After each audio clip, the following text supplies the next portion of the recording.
ছাত্ৰ ছাত্ৰীসকল, সেৱাৰ ফালৰ পৰা যি তোমালোকৰ বাবে প্ৰশ্ন কাকত দিয়া হৈছিলে 25 নম্বৰৰ, সেই প্ৰশ্ন কাকতখনৰ উত্তৰসমূহ মই তোমালোকৰ আগত দাঙি ধৰিবলৈ লৈছোঁ। প্ৰশ্নখনৰ সময় আছিলে 45 মিনিট। 1 নম্বৰ প্ৰশ্নটো আছিলে, মানুহৰ চকুৰ কোনটো অংশই ৰেটিনাত উৎপন্ন হোৱা বৈদ্যুতিক সংকেত মগজুলৈ কঢ়িয়াই নিয়ে? আৰু ইয়াৰ উত্তৰটো হ'ব কি? নেত্ৰ স্নায়ু। প্ৰশ্নটো তোমালোকে পাই যাবা, তোমালোকৰ সকলোৰে হাতত প্ৰশ্ন আছে। উত্তৰবিলাক তোমালোকে বহীত খুব সুন্দৰকৈ লিখি ল'বা। 2 নম্বৰ প্ৰশ্নটোলৈ আমি আগবাঢ়িছোঁ। 2 নম্বৰ প্ৰশ্নটো হ'ল, প্ৰিজমৰ দ্বাৰা বগা পোহৰৰ বিচ্ছুৰণৰ বাবে আটাইতকৈ কোনটো ৰং বেছি বেঁকা হয়? এতিয়া উত্তৰটো তোমালোকে দেখিয়ে আছে, ইয়াত বেঙুনীয়া ৰং। বেঙুনীয়া ৰংটো কি হয়? আমি ৰামধেনুৰ 7টা ৰঙৰ বিষয়ে জানো, আৰু সেই ৰংকেইটা আমি ভিবজিঅ'ৰ হিচাপে VIBGYOR হিচাপে আমি মনত ৰাখিব পাৰোঁ। আৰু আটাইতকৈ তললৈ বেঁকা হয় বেঙুনীয়া ৰং, ভায়োলেট। আৰু কমকৈ বেঁকা হয় একেবাৰে শেষৰটো আৰ মানে ৰেড, নহয় জানো? তেতিয়াহ'লে 2 নম্বৰ উত্তৰটো হ'ব কি? বেঙুনীয়া ৰং। 3 নম্বৰ, চকুৰ উপযোজন ক্ষমতা কাক বোলে? ইয়াৰ উত্তৰটো দিয়া আছে, চকুৰ লেন্সৰ ফ'কাছ দৈৰ্ঘ্য পৰিৱৰ্তন কৰিব পৰা সামৰ্থ্যক চকুৰ উপযোজন ক্ষমতা বোলে।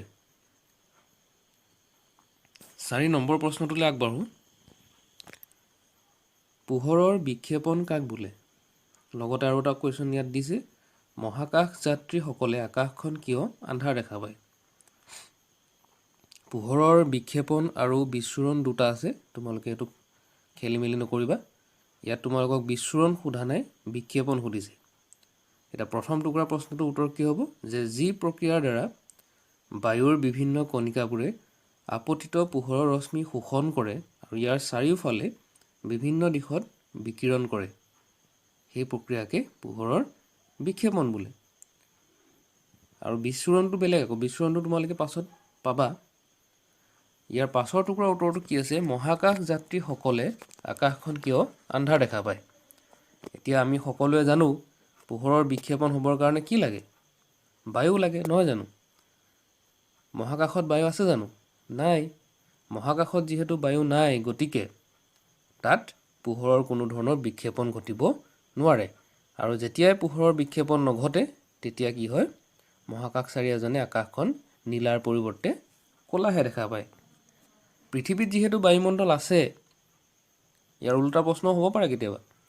পৃথিৱীত যিহেতু বায়ুমণ্ডল আছে, গতিকে সেই বায়ুমণ্ডলত কি হয়? নীলা ৰংটো খুব বেছি পৰিমাণে বিক্ষেপণ হয়। আৰু সেইকাৰণে পৃথিৱীৰ পৰা যেতিয়া চোৱা যায়, তেতিয়া কি হয়? আকাশখনৰ ৰংটো নীলা দেখা যায়। ইয়াৰ পাছৰ প্ৰশ্নটোলৈ যাওঁ। সূৰ্যোদয়ৰ সময়ত সূৰ্যৰ ৰং ৰঙা কিয় হয়? সূৰ্যোদয়, ৰাতিপুৱা যেতিয়া সূৰ্য ওলায়, তেতিয়া সূৰ্যটোৰ ৰং কিয় ৰঙা হয়? ইয়াৰ উত্তৰটো কি হ'ব তেতিয়াহ'লে? সূৰ্যোদয়ৰ সময়ত সূৰ্যই দিগন্তৰ ওচৰত অৱস্থান কৰে। দিগন্ত মানে কি?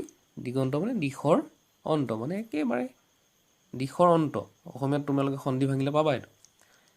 এনে অৱস্থাত কি হয়? সূৰ্যৰ পৰা যি পোহৰ ৰশ্মি আহে, সেই পোহৰ ৰশ্মিয়ে বায়ুমণ্ডলৰ মাজেৰে আহোঁতে বহুখিনি দূৰত্ব অতিক্ৰম কৰিবলগীয়া হয়। আৰু এই সময়ছোৱাতে কি হয়? পোহৰ বিক্ষেপণ ঘটি ঘটি কোনটো ৰং নাইকিয়া হৈ যায় বুলি কৈছে? নীলা ৰংটো প্ৰায় নাইকিয়া হৈ যায়। আৰু ৰঙা ৰঙৰ বিক্ষেপণ যিহেতু খুব কমকৈ হয়, সেইবাবে যেতিয়া মানুহৰ চকুত আহি পোহৰটো সোমায়হি, তেতিয়া মানুহৰ চকুত কেৱল মাত্ৰ কি ৰং দেখা পায়? সেই সময়ত পোহৰত কি হয়? ৰঙা ৰংটোহে উপস্থিত থাকে। আৰু সেইবাবে মানুহে সূৰ্যটো কি হয়? ৰাতিপুৱা সময়ত ৰঙা দেখে। তাৰ পিছৰ প্ৰশ্নটোলৈ যাওঁ, 6 নম্বৰ। ইয়াত একেলগে 4টা কথা সুধিছে। তলত উল্লেখ কৰা চকুৰ অংশসমূহৰ কাৰ্য লিখা। আমাৰ চকুৰ অংশ এইকেইটা চিনি পাইছা চাগে, কৰ্ণিয়া, ইউৰিছ, তাক আইৰিছ বুলি কয়, তাৰপিছত লেন্স আৰু চিলিয়াৰী পেশী। এতিয়া প্ৰথমতে আমি কৰ্ণিয়াৰ কি কাম আমি চাওঁচোন। কৰ্ণিয়াৰ মাজেৰে কি হয়? পোহৰ আহি আমাৰ চকুত সোমায়হি। 2 নম্বৰতে ইৰিছে কি কৰে? চকুৰ মণিৰ আকাৰটো নিয়ন্ত্ৰণ কৰে, ডাঙৰ কৰা, সৰু কৰা, এইবিলাক ইৰিছে নিয়ন্ত্ৰণ কৰে। তাৰপিছত চকুৰ লেন্সে কি কৰে? ৰেটিনাত হট আৰু ওলোটা প্ৰতিবিম্ব গঠন কৰে। নাম্বাৰ 4 চিলিয়াৰী পেশীয়ে কি কৰে? চকুৰ লেন্সৰ বক্ৰতা পৰিৱৰ্তন কৰি ইয়াৰ ফকাছ দৈৰ্ঘ্যৰ সাল সলনি ঘটায়। এইকেইটা হ'ল ইহঁতৰ কাৰ্য। নাম্বাৰ 7 এই প্ৰশ্নটো অকণমান খেলি মেলিটা আছে যেন লাগিছে, তোমালোকে চাবাচোন। প্ৰশ্নটো কি আছিলে? এজন মানুহৰ দূৰদৃষ্টিগ্ৰস্ততা সংশোধনৰ বাবে -7.5D ক্ষমতাৰ লেন্সৰ আৱশ্যক। দূৰদৃষ্টিগ্ৰস্ততা মানে হ'ল যি ব্যক্তিয়ে দূৰদৃষ্টিগ্ৰস্ততা অন্য এটা নামো আছে হাইপাৰমেট্ৰপিয়া, যি কি হয় ওচৰৰ বস্তুবিলাক নেদেখে, দূৰৰ বস্তুবিলাক দেখে। তেনেকুৱা ক্ষেত্ৰত কিন্তু মাইনাছ ক্ষমতাৰ বা ঋণাত্মক ক্ষমতাৰ লেন্স ব্যৱহাৰ কৰা নহয়। ঋণাত্মক ক্ষমতাৰ লেন্স ব্যৱহাৰ কৰা হয় মায়'পিয়া বা নিকট দৃষ্টিগ্ৰস্ততাৰ ক্ষেত্ৰত। সেইবাবে এই প্ৰশ্নটোৰ দূৰদৃষ্টিগ্ৰস্ততা আৰু নিকট দৃষ্টিগ্ৰস্ততা কথাটো কি হৈছে অকণমান খেলি মেলি হৈ আছে। মই উত্তৰটো ইয়াত লিখি দিছোঁ, তোমালোকে চাবা। আৰু দিছে কি তেওঁৰ নিকট দৃষ্টিগ্ৰস্ততা, ইয়াৰ জেগাত দূৰদৃষ্টিগ্ৰস্ততা হ'ব। সংশোধনৰ বাবে আৱশ্যকীয় লেন্সৰ ক্ষমতা +3.0D হ'লে 1 নম্বৰ কুৱেশ্যন সুধিছে দূৰদৃষ্টিগ্ৰস্ততা, 2 নম্বৰ সুধিছে নিকট দৃষ্টিগ্ৰস্ততাৰ সংশোধনৰ বাবে আৱশ্যক হোৱা ফকাছ দৈৰ্ঘ্য কিমান? মানে লেন্সখনৰ ফকাছ দৈৰ্ঘ্য আমি উলিয়াব লাগে দুইখন লেন্সৰ। এখনৰ কাৰণে ক্ষমতাটো হ'ল -7.5D, আনখনৰ কাৰণে +3.0D। ইয়াৰ উত্তৰকেইটালৈ মন কৰা। প্ৰথমতে মই ক্ষমতা লিখিছোঁ। ক্ষমতা আমি পি আখৰে বুজাওঁ, পাৱাৰ তোমালোকে জানা এইটো -7.5D। ক্ষমতা যেতিয়া দিয়া থাকে ফকাছ দৈৰ্ঘ্য উলিয়াবলৈ হ'লে আমি এটা সূত্ৰ জানো, আৰু সেই সূত্ৰটো কি আছিলে যে ফকাছ দৈৰ্ঘ্য আৰু ক্ষমতা পৰস্পৰে কি হয় ব্যস্ত সমানুপাতিক, নহয় জানো? তাৰমানে P = 1/F বা F = 1/P আমি লিখিব পাৰোঁ। তেনেকৈ আমি উত্তৰটো যদি উলিয়াই চাওঁ তেতিয়াহ'লে ফকাছ দৈৰ্ঘ্য ওলাব 0.133 মিটাৰ হ'ব প্ৰথমতে, কাৰণ ডায়প্টাৰ যেতিয়া একক থাকে সেই এককটোৰে আমি অংকটো কৰোঁতে ফকাছ দৈৰ্ঘ্য মিটাৰত ওলায়। তাৰপাছত আমি তাক চেণ্টিমিটাৰলৈ নিলে কি হ'ব 13.33 চেণ্টিমিটাৰ, 100ৰে পূৰণ কৰিব লাগিব, নহয় জানো? তাৰপিছত 2 নম্বৰ পাৰ্টটোৰ কাৰণে মই সোঁফালে কৰি দিছোঁ, তাতে চোৱা তোমালোকে ক্ষমতা তাত দিয়া আছে P3D, D মানে ডায়প্টাৰ, সূত্ৰ একেই, খালি ইয়াত কি হ'ব মাত্ৰ প্লাছ চিনটো লাগিব। অংকটো কৰোঁতে আমাৰ ফকাছ দৈৰ্ঘ্য ওলাইছে 0.33 মিটাৰ, আৰু তাক আমি চেণ্টিমিটাৰলৈ নিওঁতে 100ৰে পূৰণ কৰি দিছোঁ 33.33। এইটো হৈছে ফকাছ দৈৰ্ঘ্য। তেতিয়াহ'লে দুইখন লেন্সৰ ফকাছ দৈৰ্ঘ্য, এখনৰ হ'ল 13.33 চেণ্টিমিটাৰ যিটো ঋণাত্মক, আৰু এখনৰ হ'ল 33.33 চেণ্টিমিটাৰ যিটো ধনাত্মক। এনেকুৱা ধৰণৰ দুখন লেন্সৰ প্ৰয়োজন হ'ব। ইয়াৰ পাছৰ প্ৰশ্নটো আছিলে নাম্বাৰ 8 গ্ৰহবিলাকে তিৰবিৰাই নাথাকে কিয়? তৰাবিলাকে তিৰবিৰাই থাকে, তোমালোকে জানা। গ্ৰহবিলাকে কিয় তিৰবিৰাই নাথাকে তাৰমানে? উত্তৰটো কি আছে যে গ্ৰহবোৰ পৃথিৱীৰ নিচেই ওচৰত অৱস্থিত, আৰু সেইবাবে সিহঁতক বিস্তৃত উৎস হিচাপে গণ্য কৰিব পাৰি।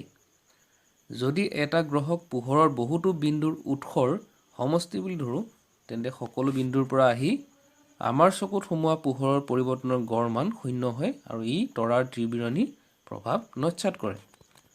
তাৰমানে কি হয়, গ্ৰহবিলাক আমাৰ পৃথিৱীৰ পৰা নিচেই ওচৰত, আৰু সিহঁতক আমি সেইকাৰণে বিন্দু সদৃশ উৎস বুলি ধৰিব নোৱাৰোঁ, সিহঁতক আমি বিস্তৃত উৎস বুলি ধৰিব লাগিব, ডাঙৰ উৎস।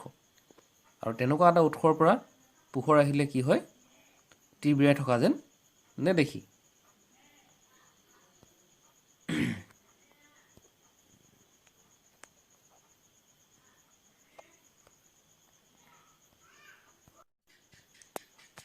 তাৰপিছত 9 নম্বৰ প্ৰশ্ন, বগা পোহৰৰ বিচ্ছুৰণ কি?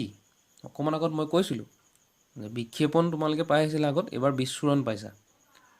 এনেধৰণৰ বিচ্ছুৰণৰ কাৰণ কি?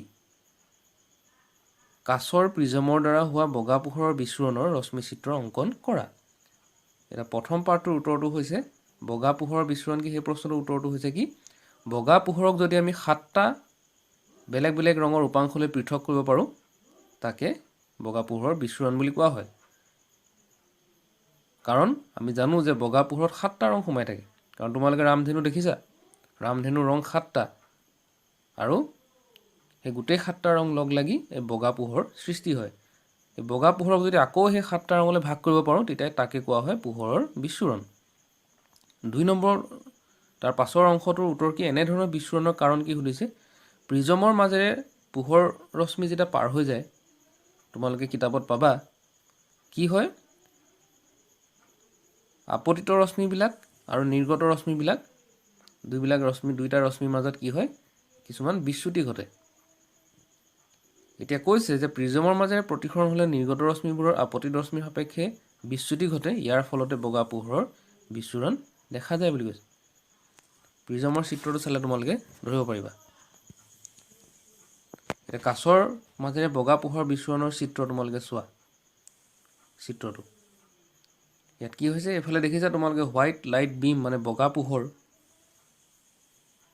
প্ৰিজমৰ মাজেৰে পাৰ হৈ গৈছে আৰু তোমালোকে দেখিছা ৰশ্মিবিলাক বেকা হৈছে পাৰ হৈ যাওঁতে। আপতিত ৰশ্মি আৰু নিৰ্গত ৰশ্মিৰ মাজত বিচ্যুতি দেখা গৈছে আৰু ইয়াৰ বাবে কি হয়, বগা পোহৰৰ বিচ্ছুৰণ দেখা পোৱা যায়। 10 নম্বৰ কুৱেশ্যনটো চোৱা। প্ৰশ্নটো অকণমান দীঘল কাৰণে মই এনেকৈ ৰাখিবলগীয়া হ'ল।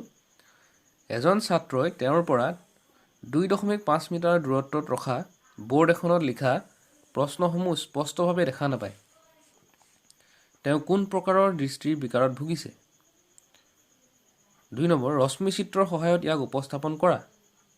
3 নম্বৰ, এই বিকাৰ কি লেন্সৰ সহায়ত প্ৰতিকাৰ কৰিব পাৰি? 4 নম্বৰ, এই বিকাৰৰ 2টা কাৰণ উল্লেখ কৰা। 5 নম্বৰ, এই বিকাৰ কেনেদৰে প্ৰতিকাৰ কৰিব পাৰি ৰশ্মি চিত্ৰৰ সহায়ত দেখুওৱা। 5টা প্ৰশ্ন একেলগে দিছে। এতিয়া তোমালোকে প্ৰথমৰ পৰা আকৌ চোৱা। ছাত্ৰজনে কিমান দূৰত দেখা নাপায় বুলি কৈছে? 2.5 মিটাৰ দূৰত্বত ৰখা বৰ্ড এখনত তেওঁ যিবোৰ আখৰ লিখে সেই আখৰবোৰ দেখা নাপায়। আৰু তোমালোকে জানা যে এটা চকুৰ বাবে, সুস্থ চকুৰ যিটো দূৰবিন্দু সেইটো অসীমত থাকে। অসীম মানে এটা সুস্থ চকুৱে বহুত দূৰলৈকে দেখা পায় যদি চকু সুস্থ হয়। এতিয়া এই ল'ৰাজনে কি হয়, তেওঁৰ পৰা 2.5 মিটাৰ মানে 2.5 মিটাৰ দূৰত থকা বস্তু এটা তেওঁ দেখা নাপায়। তেতিয়াহ'লে তেওঁ কোনটো বিকাৰত ভুগিছে? তেওঁ ওচৰত আকৌ দেখা পায়, দূৰত দেখা নাপায়। তেতিয়াহ'লে তেওঁৰ বিকাৰটো কি হ'ব? মায়'পিয়া বা নিকট দৃষ্টিগ্ৰস্ততা। সেইটো 1 নম্বৰ প্ৰশ্নৰ উত্তৰ হ'ল। 1 নম্বৰ প্ৰশ্নৰ উত্তৰ যে মায়'পিয়া বিকাৰগ্ৰস্ত চকুৰ ৰশ্মি চিত্ৰ, সেই চিত্ৰটো ইয়াত দিয়া আছে। চিত্ৰটো চাই তোমালোকে ধৰিব পাৰিছানে? এই চিত্ৰটো কি হ'ব লাগে? চকুৱে এটা প্ৰতিবিম্ব কেতিয়া দেখা পায় বা চকুৱে এটা বস্তু কেতিয়া দেখা পায়? যেতিয়া সেই বস্তুটোৰ পৰা অহা পোহৰ ৰশ্মিবিলাক কি হয়, ৰেটিনাত ফ'কাছ হয়।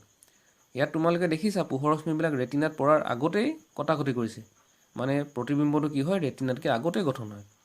সেইবাবে কি হয়, মায়'পিয়া বিকাৰগ্ৰস্ত চকুৱে আঁতৰৰ বস্তুবিলাক ভালকৈ দেখা নাপায়। তাৰপিছত 3 নম্বৰ প্ৰশ্নটো কি আছিলে? এই বিকাৰ কি লেন্সৰ সহায়ত প্ৰতিকাৰ কৰিব পাৰি?